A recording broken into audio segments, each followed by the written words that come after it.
따지는 데는 두 가지가 있어.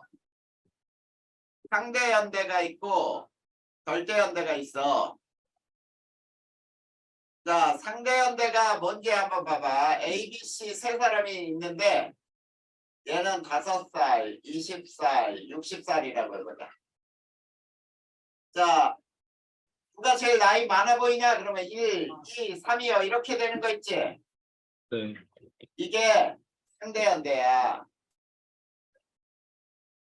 그러니까 실제 나이는 몇 살인지 몰라도 누가 먼저고 누가 나중인지만 알면 돼. 그런데 절대연대는 얘 5살, 20살, 60살이요 라고 하는 게 절대연대란 말이야.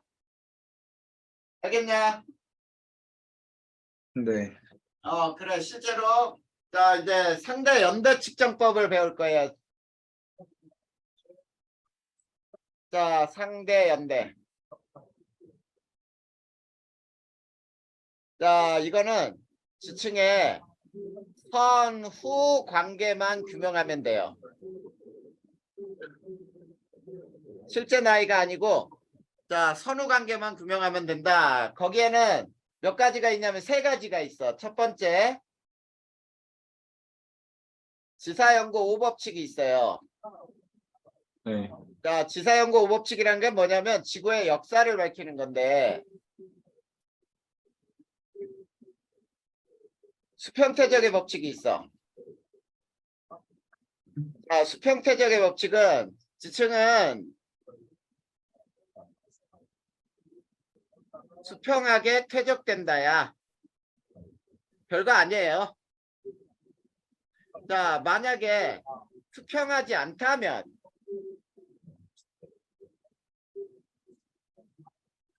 무엇을 받은 흔적이다 이렇게 얘기하냐면 지각 변동을 받았다 이런 얘기예요.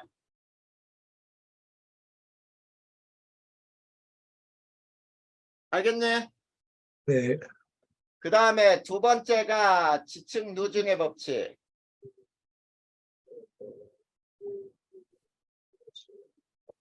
자, 지층 누중의 법칙은 조건은 뭐냐면 지층이 역전되지 않았을 때 아래층일수록 뭐야?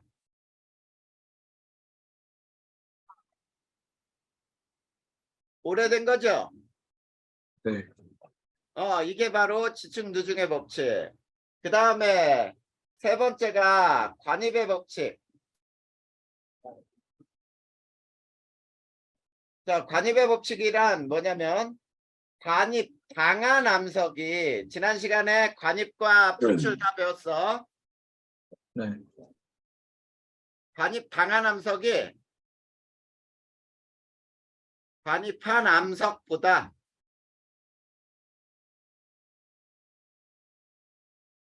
오래된 지층이다. 자, 이게 관입의 법칙이에요. 자, 네 번째 부정합의 법칙.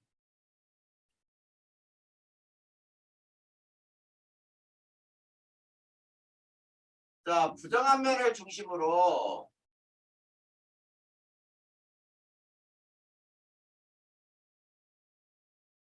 상하 두 지층 간에는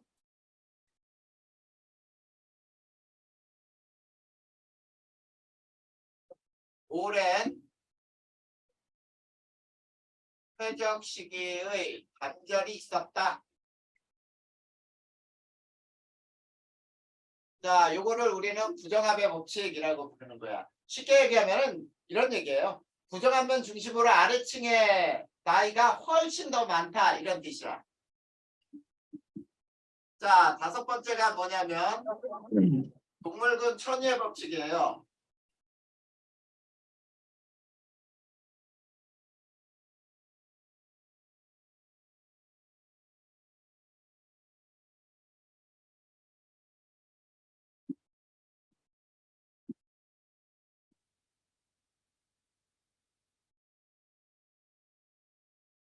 자, 동물군 천유의 법칙은 그냥 이렇게 얘기하면 돼. 같은 화석이 발견되면 발견되는 지층은 같은 시대 지층이다. 자, 이렇게 얘기하는 건데, 이 이유가 뭐냐라고 한다면은, 자, 화석은 반복돼서 나타나지 않아요.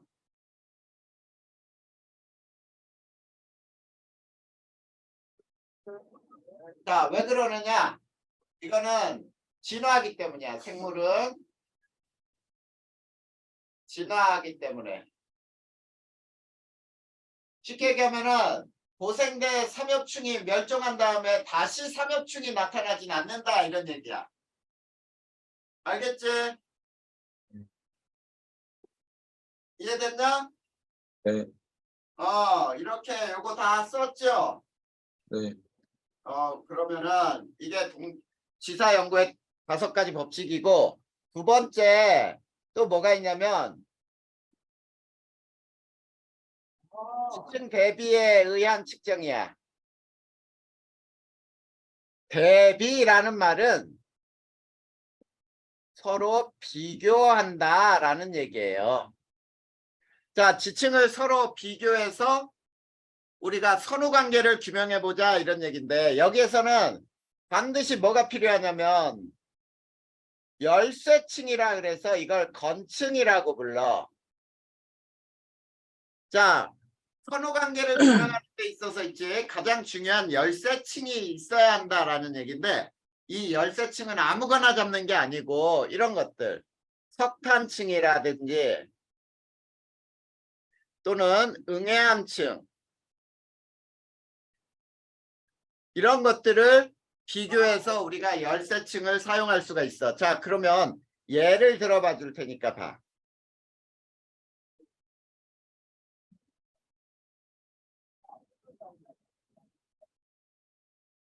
자, 가 지역에는 자, 요게 석탄층,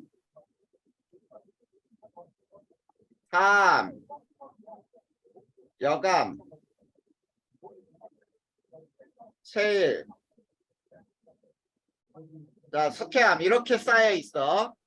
그런데 어떤 층을 보니까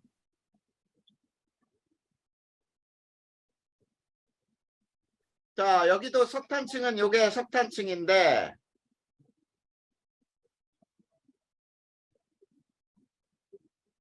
이게 나층이야. 그 다음에 보니까 여기가 석회암층이 있고 화질 셰일이 있어요. 그 다음에 또 이웃한 지층을 또 살펴봤더니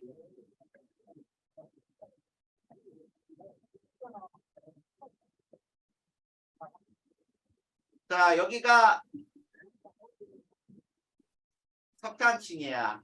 그리고 여기가 사암층이고, 그 다음 여기는 셰일,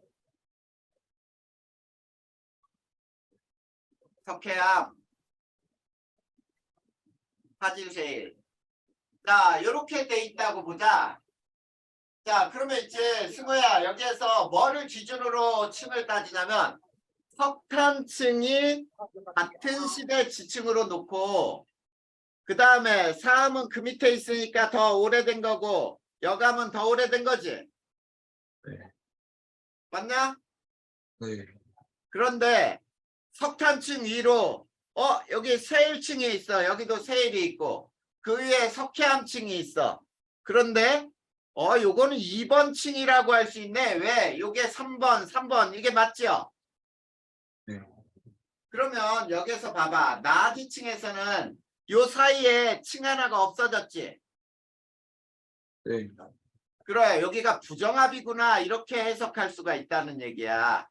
그러면 여기서 가장 오래된 암석이 발견된 층은 가와 나죠. 네. 가장 최근 지층이 발견되는 건 나와 다지. 네. 그 다음에 자, 지각 변동을 가장 많이 받은 곳은 나죠. 네. 왜? 부정합이 발견되니까. 이게 지층 대비를 위한 측정이에요. 대비에 의한 측정. 그런데 만약에 하나가 더 있죠. 세 번째가 뭐냐면 화석 대비에 의한 측정이 있어. 그러면 화석 대비는 어떻게 되느냐면 지금 지층의 이름 대신에 여기에 이런 화석의 이름이 들어가 있어요. 여기에 만약에 이런 거야. 여기에 삼엽충. 자, 그 다음에 여기에 화폐석. 그러면 석회암층에서는 화폐석이 발견돼야겠지. 네. 이런 형태로 각 층의 이름 대신에 화석의 이름이 들어가면 이거는 화석 대비에 의한 측정이라고 부르는 거야. 알겠죠? 네. 쌤, 이렇게 해서 이게 상대 연대 측정법이야. 자, 쌤, 그러면 요거 지워도 쌤. 되냐? 네, 쌤, 나의 어, 부정합이 왜 생긴 거라고 하시죠? 다시 좀 더 나의 부정합이 왜 있는 거예요? 부정합이 왜 있는지 모르겠다고? 네, 자, 여기 봐. 석탄층 위에 누가 있어야 돼? 실, 쉐일이 있어야 되는데 여기는 쉐일이 빠졌잖아. 그치? 네, 그 다음에 위에 석회암 있고 이 석회암. 그 다음 위에 사질세일이 순서대로 돼 있지. 네, 근데 나 지역에서는 순서대로 되다가 체일이 없어졌지. 네, 그러면 석회암하고 석탄층은 연속해서 쌓인 층이 아니란 얘기지. 네. 그래, 연속해서 쌓이지 않았으니까 부정합이지. 아, 이해됐어? 네, 이거 지운다. 네. 자, 이제 절대연대 측정법으로 갈 거예요.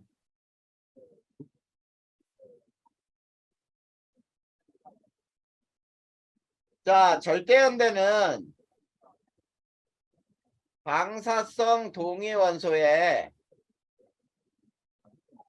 반감기를 이용을 해요. 자, 방사성 동위원소의 반감기를 이용해서 측정하는 게 절대연대인데 우선 첫 번째 모원소와 자원소가 뭔지 먼저 한번 설명해 보면,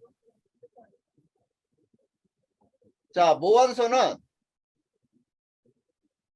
방사성 동위원소를 의미해요.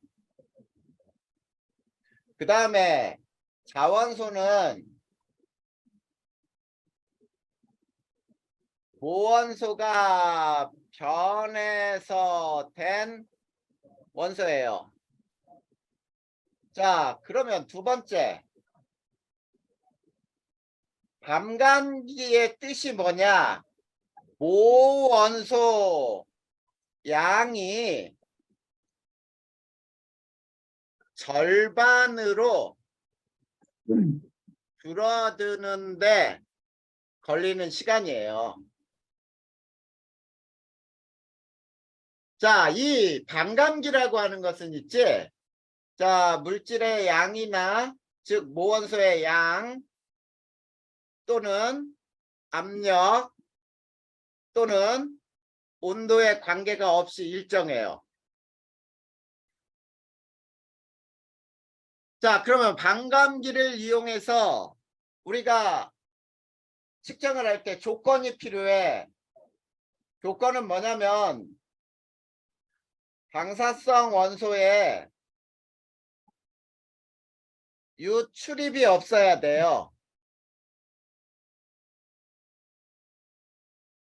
처음 양의 일부가 빠져나간다든지 또는 처음 양의 양보다 어떤 데서 더 들어온다든지 이러면 안 돼.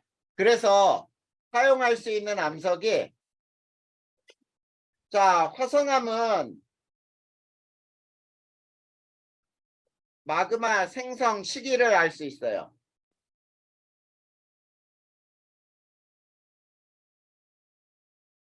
또는 화성암이 만들어진 시기를 알 수 있다라고 하는 거고, 변성암은 변성된 시기를 알 수 있어요.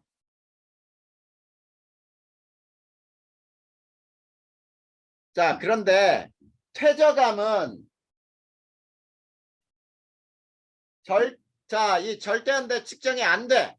퇴저감은 방사성 원소에 유출입이 발생을 해요. 네. 그래서 절대연대를 사용하는데 이게 무원소와 자원소의 양으로 얘는 반감기를 이용하여 절대연대를 구할 수 없다. 그래서 얘는 반감기 사용할 수 없어요.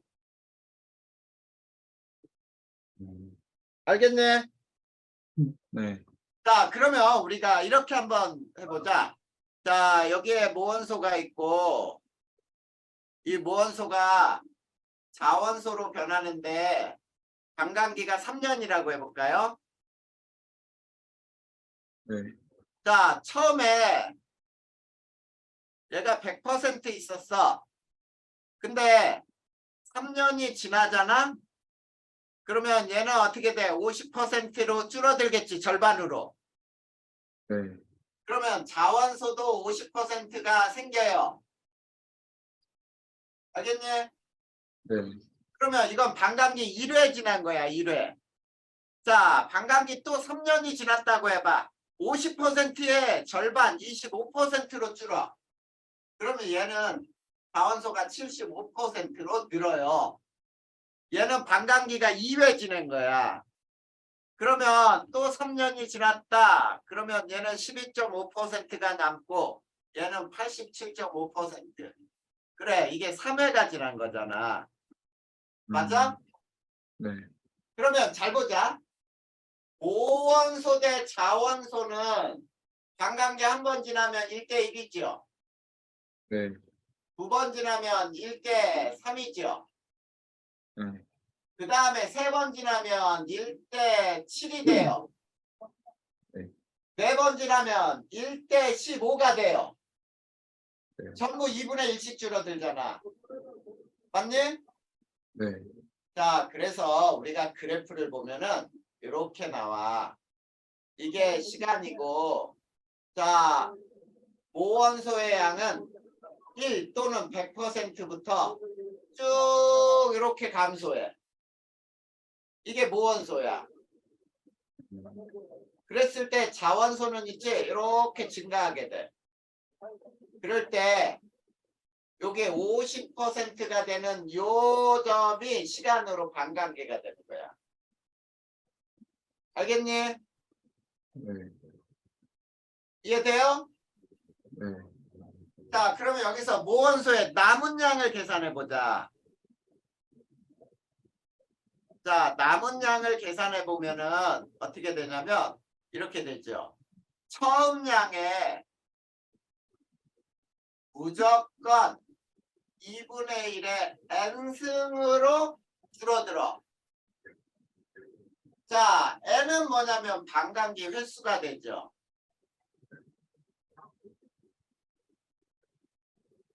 자, 반감기 횟수는 어떻게 구하면 되냐면 지나간 시간의 경과를 반감기로 나누면 되거든. 알겠니? 네. 이때 걸린 시간이 뭐냐? 이 시간이 절대연대가 되는 거야. 자, 절대연대는 반감기 횟수를 곱하면 되죠. 자, 이걸 이용해서 절대연대를 측정을 해요. 자, 그런데 선생님이 보내준 책에 보면은 또 뭐가 나와 있는지 한번 봐봐. 자, 거기에서 자, 모원소와 자원소가 쭉 나와 있는 표 나와 있지. 네. 거기에 보면은 반감기가 굉장히 긴 원소도 있고 반감기가 굉장히 짧은 원소도 있죠. 네. 그랬을 때 자, 반감기가 긴 원소를 이용하는 거는 비교적 먼 과거를 알아낼 때 사용하고 반감기가 짧은 원소는 비교적 가까운 과거를 알아낼 때 사용하는 방법이야. 알겠습니까? 네. 네, 이게 바로 절대연대를 측정하는 방법이에요. 자, 그럼 한 장 더 넘겨볼까요? 자, 이제 뭐가 나오냐? 지질시대 환경과 생물이라고 해서 화석이 먼저 나와. 첫 번째. 자, 화석이란 지질시대에 살았던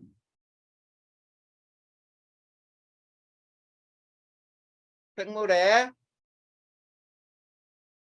흔적이나 잔해. 그래서 뭐가 되냐면 공룡 발자국 또는 공룡의 배설물, 공룡알 이런 것들이 모두 화석이 될 수 있는 거지. 자, 그런데 두 번째, 일반적으로 일반 화석화 조건이라는 게 뭐냐면 일반적으로 화석이 잘 만들어질 수 있는 조건이야. 자, 거기에는 첫 번째, 단단한 부분이 있으면 되겠지. 맞아요? 네. 부분이 있으면은 더 화석이 잘 만들어져. 그 다음에 두 번째는 빨리 묻혀야 돼요. 자, 묻히지 않으면 화석이 될 수 없고, 그 다음에 화석화 작용을 받아야 돼요.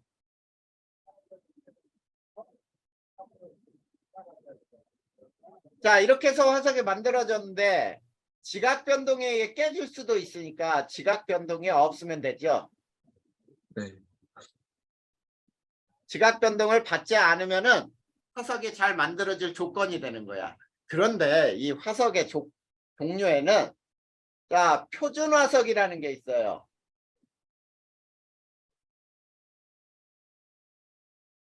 자, 표준 화석이라는 것은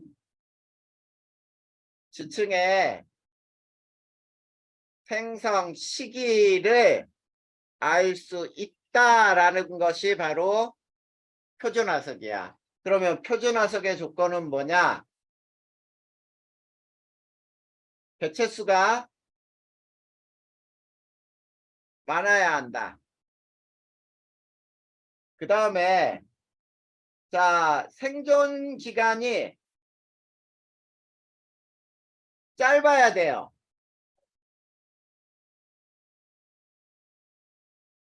그 다음에 자, 넓게 분포해야 돼.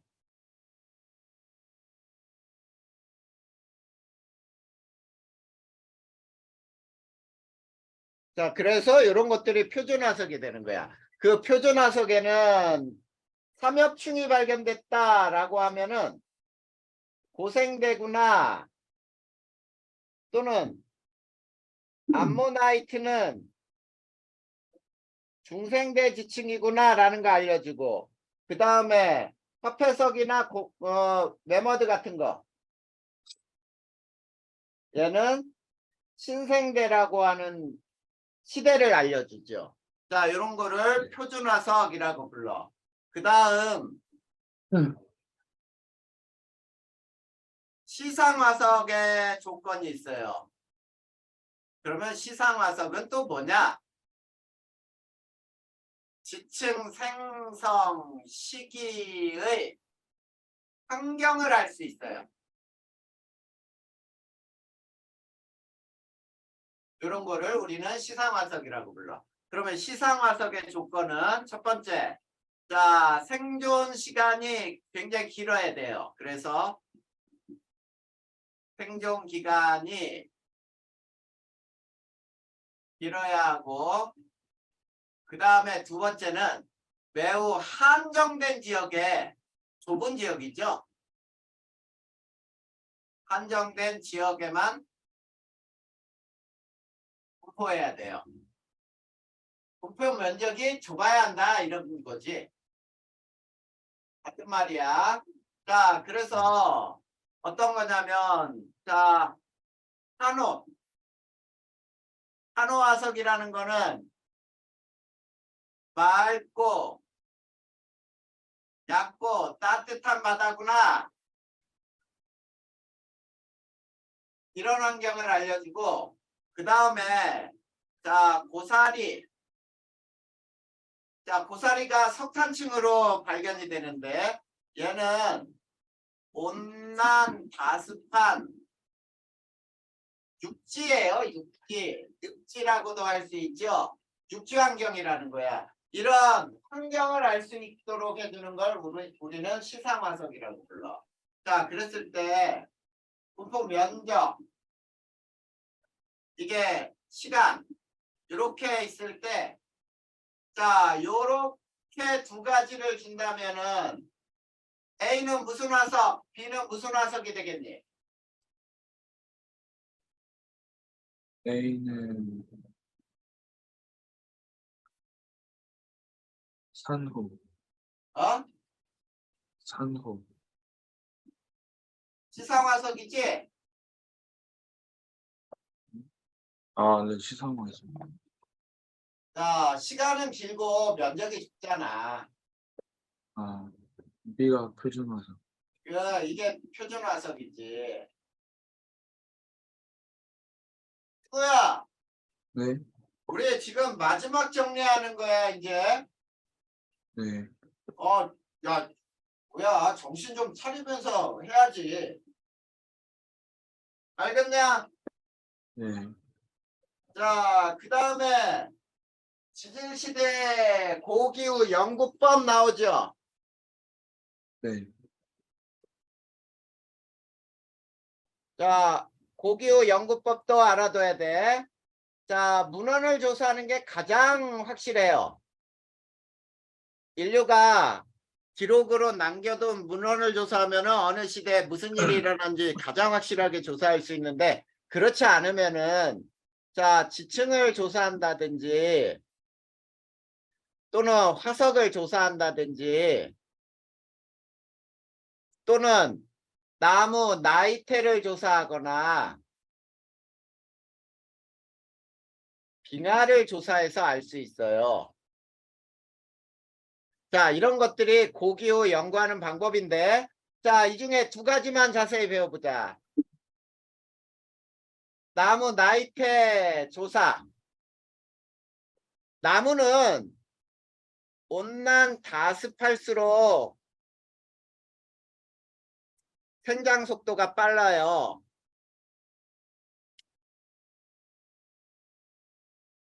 잘 자란다는 얘기야, 쉽게 얘기하면은. 그리고 나무 나이테는 어느 때 생기는 거냐면 계절 변화가 있을 때 생겨요.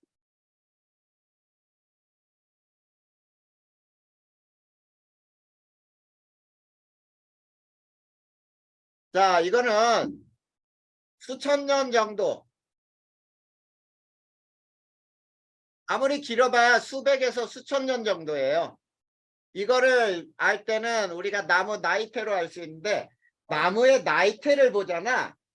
그러면 나이테가 두 종류로 나누어져. 이렇게 넓은 부분이 있고 좁은 부분이 있어요.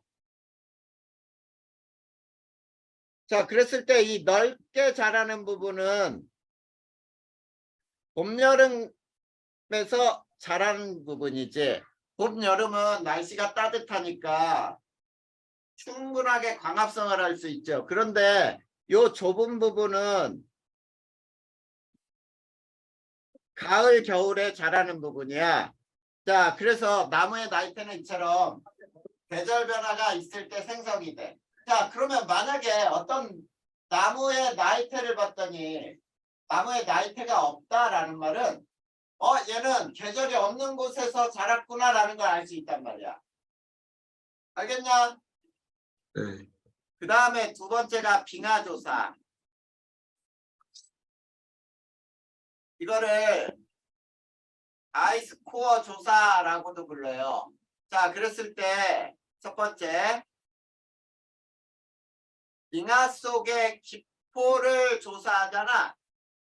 그러면 무엇을 알 수 있냐면 당시 대기 조성을 알 수 있어요.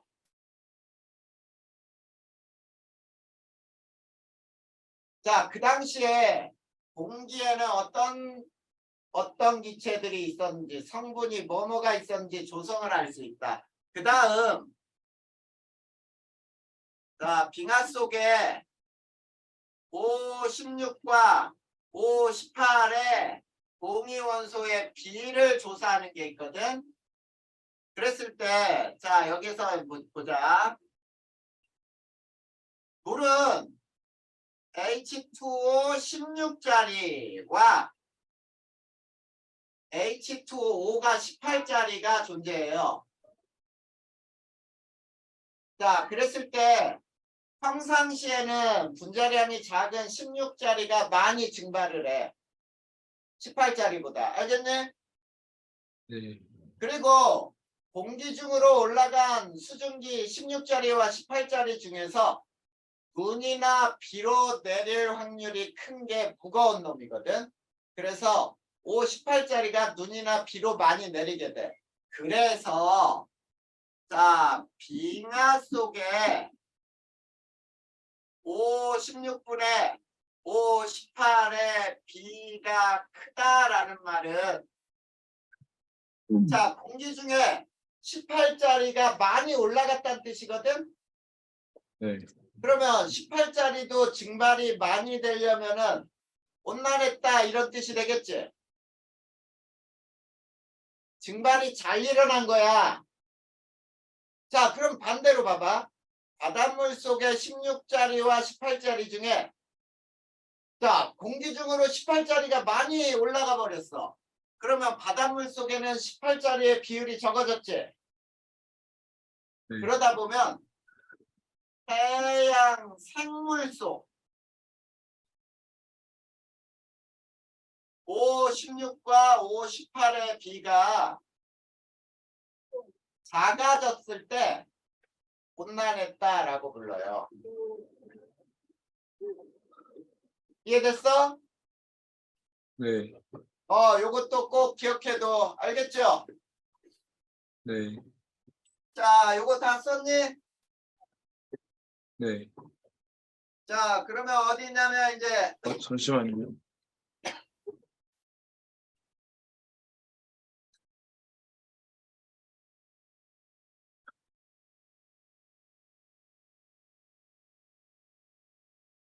네. 다 됐어? 네. 지운다. 네. 자, 그래서 그 다음 지질시대의 기후를 한번 보세요. 자, 성캄브리아 시대는 전반적으로 온난했고 말기에 빙하기가 있었다 그러죠. 네.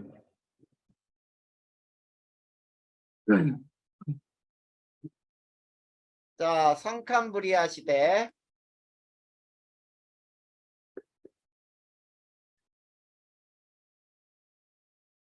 전반적으로 온난했고요. 말기에 빙하기가 있었대요. 그 다음 두 번째 고생대. 얘도 전반적으로 온난했지만 자, 어느 때니? 자, 거기 봐봐. 오르도비스기 말기와 석탄기 말기 이렇게 나오죠.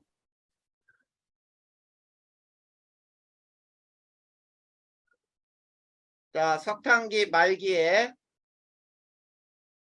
두 차례 빙하기가 크게 있었단 말이야. 그 다음 세 번째 중생대는 전체적으로 온난했어요. 자, 이 중생대는 빙하기가 없었다는 게 특징이야.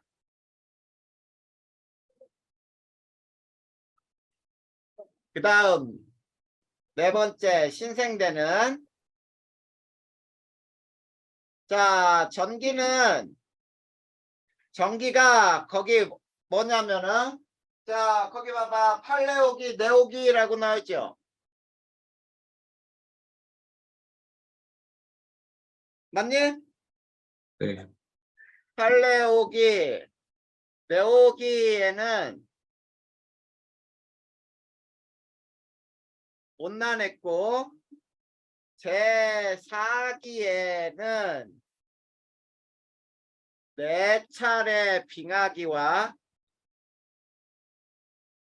3차례 간빙기가 있었어요. 자, 이게 바로 지질시대의 기후야. 자, 그렇다면 이제 마지막 장이에요. 지질시대 생물과 환경. 자, 요거를 한번 살펴봐야 되는데. 자, 첫 번째. 지질시대 구분 기준이 있어.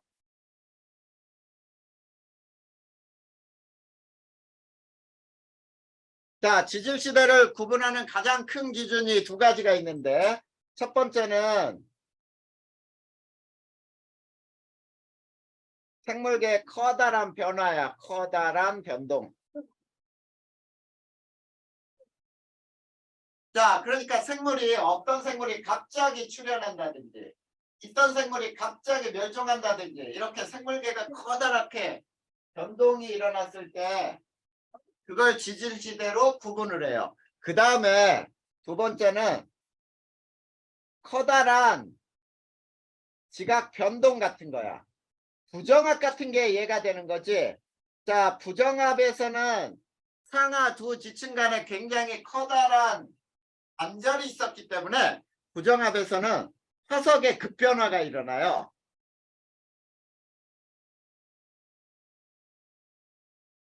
생물이 급변하게 되는 거지. 이해됐지?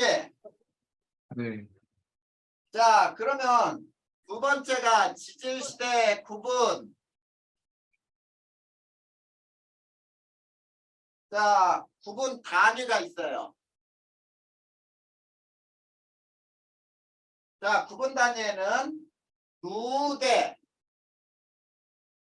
배, 기 이렇게 나눠지거든. 그러면 첫 번째 누대는 뭐냐? 지질시대 구분 단위 중에 가장 큰 단위예요. 구분 단위 중 가장 큰 단위. 자, 그런데 이 누대는 두 가지로 나눌 수가 있어. 자, 어떻게 나누냐면 화석이 거의 발견이 되지 않아. 자, 화석이 거의 발견되지 않는 자, 성캄브리아 시대와 자, 이 성캄브리아 시대는 자, 시생 누대와 원생 누대가 있어요.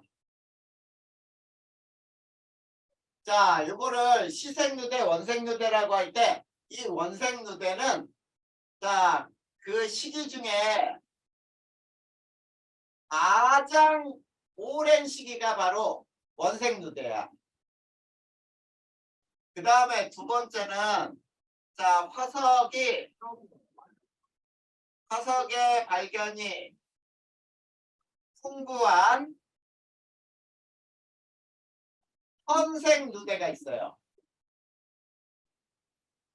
자, 그런데 현생 누대는 고생대, 중생대, 신생대 이 세 가지 대가 현생 누대에 해당돼. 그 다음에 두 번째 대는 뭐냐? 누대를 세분하는 단위가 바로 대가 되고 세 번째 기 이건 뭐냐면 대를 세분하는 단위가 돼요. 이해됐습니까? 네. 자, 그래 이렇게 해서 지질시대의 구분 단위까지도 이제 해결이 됐네. 자, 이거 지워도 됐죠? 네. 자, 그러면 지질시대 환경과 생물은 어떤지를 배워보자. 지질시대 환경과 생물. 자, 요거 알고 있어야 돼. 첫 번째. 성캄브리아 시대. 자, 거기에 선생님 오타가 난 게 있어. 시대는 46억 년 전부터 요걸로 바꿔주세요. 거기 38억 년으로 나와 있지? 네. 그걸 46억 년으로 고친 다음에 5억 4,100만 년이죠. 네. 여기까지를 우리는 성캄브리아 시대라고 불러. 근데 성캄브리아 시대는 잘 알려지지 않은 시대예요. 그러면 잘 알려지지 않은 이유가 뭐야? 화석이 드물었다는 얘기거든. 그러면 화석이 드문 이유가 뭐냐? 단단한 부분이 없었어요. 그러니까 화석이 잘 안 만들어져. 그리고 겨우 만들어졌는데도 화석이 다 소멸됐어. 지각 변동이 심했어.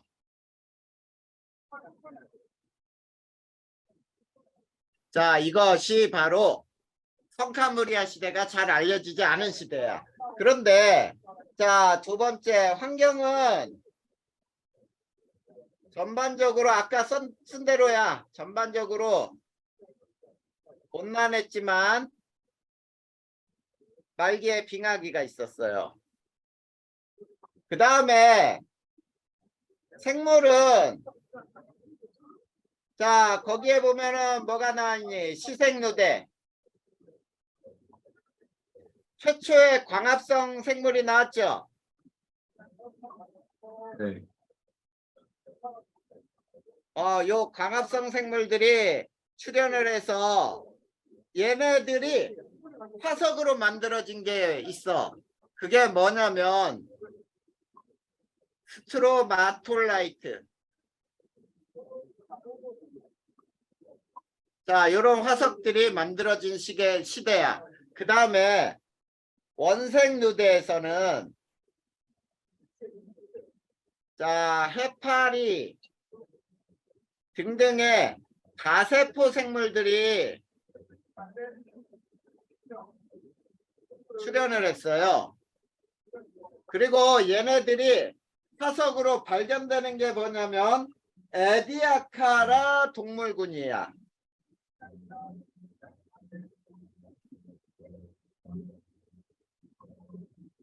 자, 이런 것들이 화석으로 발견된 시대예요. 자, 이게 성캄브리아 시대야.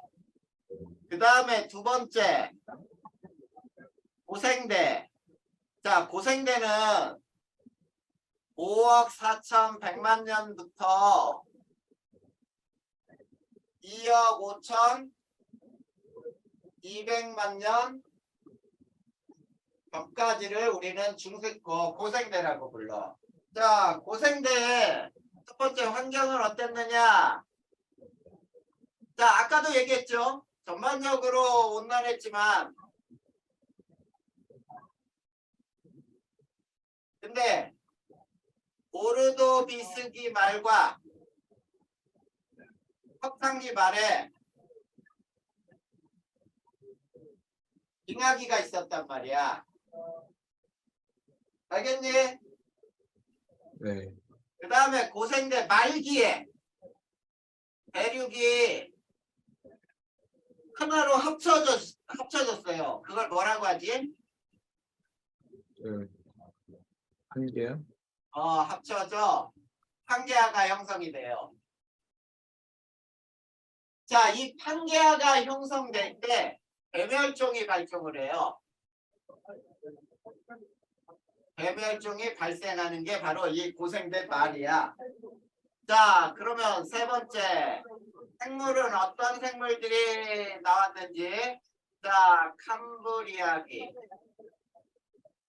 자, 배를 구분하는 단위죠. 자, 오르도비스기. 그 다음에 실루리아기.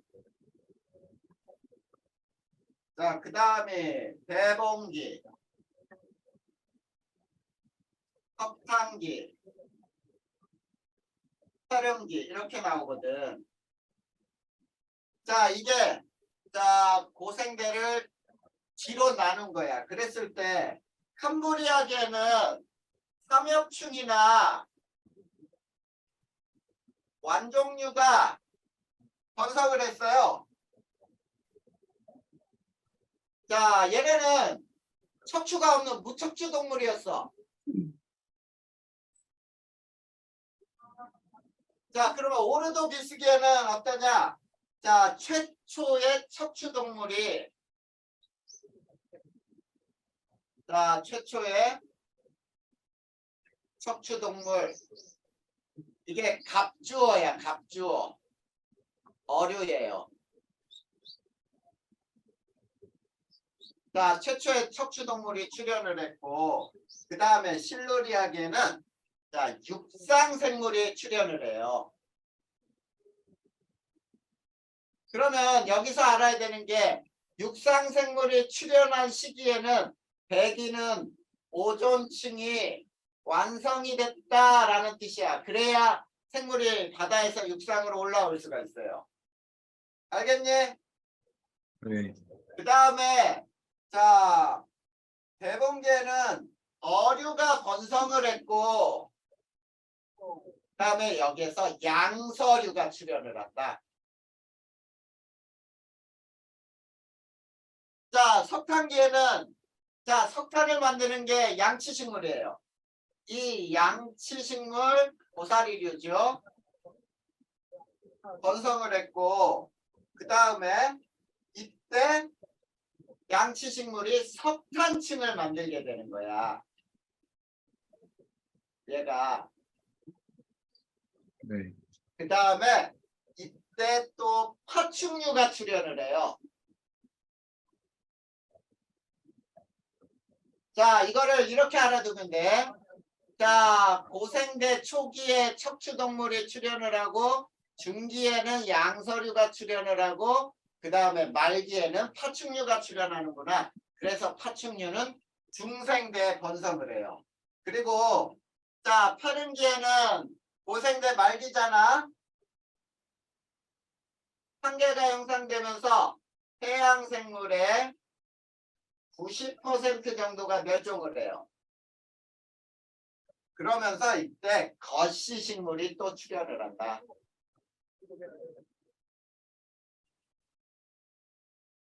자, 요게 바로 고생대에 일어났던 일들과 생물 환경에 대한 설명이었어요. 자, 그 다음 중생대죠. 세 번째. 자, 중생대는 2억 5,200에서 6,600만 년 전. 자, 여기까지를 중생대라고 불러요. 자, 그러면 중생대 환경은 어땠느냐? 자, 얘는 온난 다습했어요. 자, 온난한 기후가 지속됐고 빙하기가 없었다 그랬죠? 네.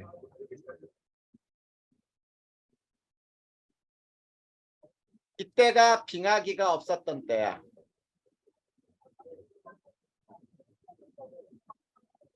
그 다음에 자, 파충류하고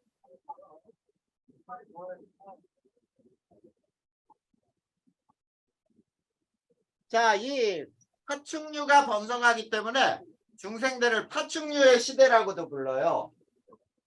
이해됐니? 네. 그리고 중생대 초기에 판게아가 분리가 돼요. 자, 판게아가 분리돼요. 자, 서식 환경이 다양해져요.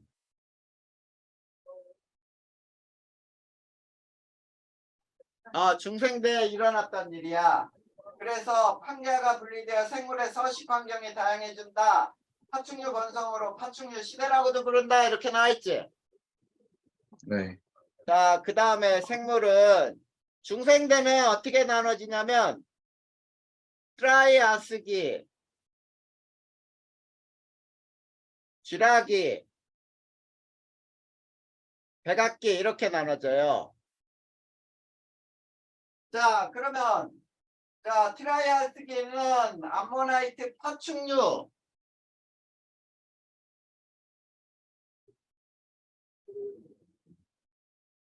파충류가 번성을 해.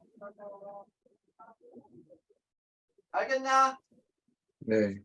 그리고 원시 포유류가 발생을 해요.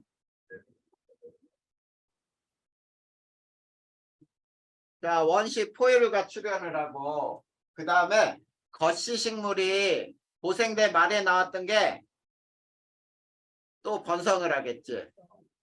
자, 출현한 시기와 번성 시기는 달라요. 그 다음에 자, 쥐라기 공원이라는 영화도 봤죠? 네. 공룡이 번성을 해. 쥐라기 때.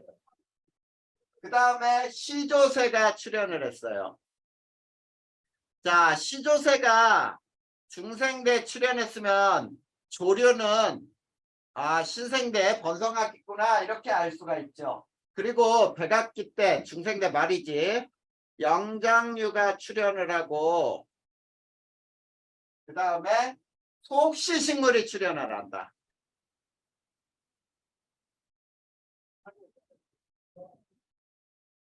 자, 이게 바로 중생대 환경과 생물이라고 얘기할 수 있어요. 자, 그러면 이제 마지막으로 신생대는 어떠냐? 자, 신생대는 6,600만 전부터 해서 현재까지를 신생대라고 불러요.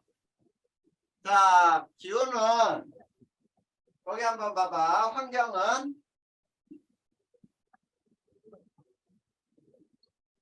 팔레오기, 네오기는 온난했고요. 제4기에 4차례 빙하기와 3차례 간빙기가 있었어. 자, 간빙기라고 하는 건 뭐냐면 빙하기와 빙하기 사이에 따뜻했던 시대를 간빙기라고 불러요. 알겠니? 네. 그리고 현재 수륙분포와 아주 유사해.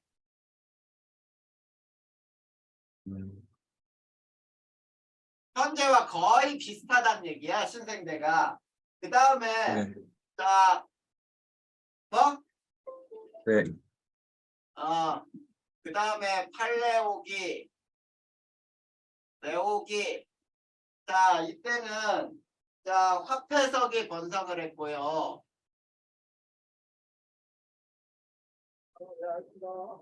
자, 그 다음에 초원이 번식을 해서 자, 초원이 번성하다 보니까 풀을 먹고 사는 초식 동물이 번성하겠지. 네. 요게 바로 팔레오기와 네오기 때야. 그 다음에 자, 제4기에는 대형 포유류가 멸종을 하죠.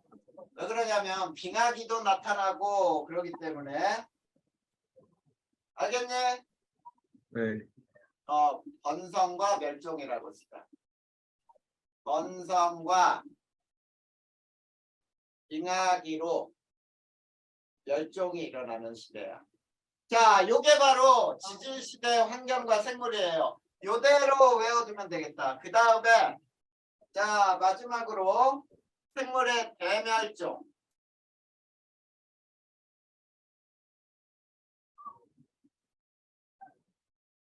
대멸종이 나오지? 네. 자, 거기 한번 봐봐. 첫 번째 그래프를 한번 해석해 보자.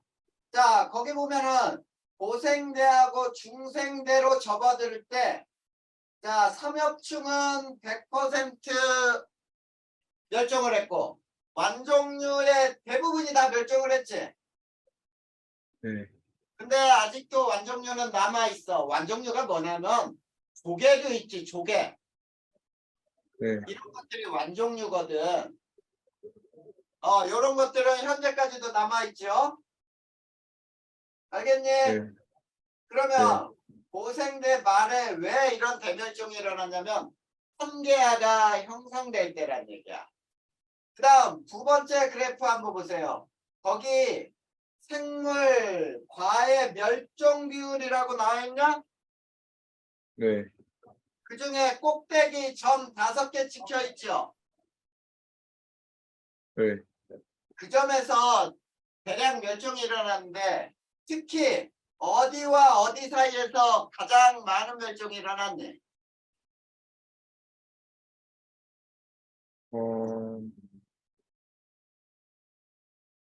고생대랑 중생대.